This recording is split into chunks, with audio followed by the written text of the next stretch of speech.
We've got snow in the forecast for just about everybody, and we also have wind. It's going to be windy and blowing snow this afternoon, but warmer temperatures moving in are going to play a big role in what we wind up seeing for the rest of the week. Right now, that warmth is coming with a bit of moisture. As that moisture collides with the Arctic air mass that's been in place the past few days, we're getting quite a bit of snow, but most of that collision is taking place just to our north. So look at this stark difference.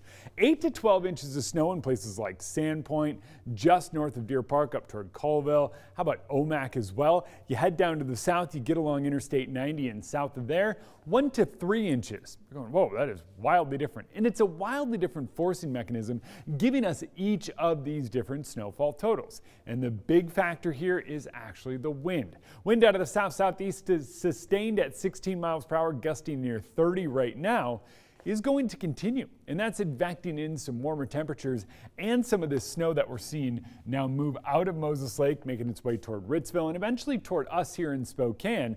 Already starting to see a little bit of it off to the south. Coeur d'Alene's in on some of that snow, and we'll continue to watch that fall there. But I think we get a bulk of ours kind of in that 9 o'clock hour. That's going to be the bulk of it, but then tapers off this afternoon. Most of the snow staying off to the north, up in high elevations and down in the Palouse. But that comes with some of that wind, and that wind is what is going to drop visibility. So big time differences in snowfall totals. 1 to 2 here in Spokane, I think, is more likely. 1 to 2 in Ritzville, 2 to 4 in Coeur d'Alene, and how about 3 to 5 over the Silver Valley. 1 to 2 down in the Palouse, but as we saw over the weekend, it doesn't take much snow to cause drifts and some of those roads to get overrun by some of the snow. That's already happened in some of thnothose mountain passes. And Snoqualmie remains closed, still wind and blowing snow and avalanche concerns over Stevens Pass, so just keep an eye on that. Look at the cold though. 16 in Wenatchee already as that cold air moves in. 36 in Spokane, 27 in Coeur d'Alene. 36 is about where we stayed throughout the day. We've already hit 42 degrees today, so officially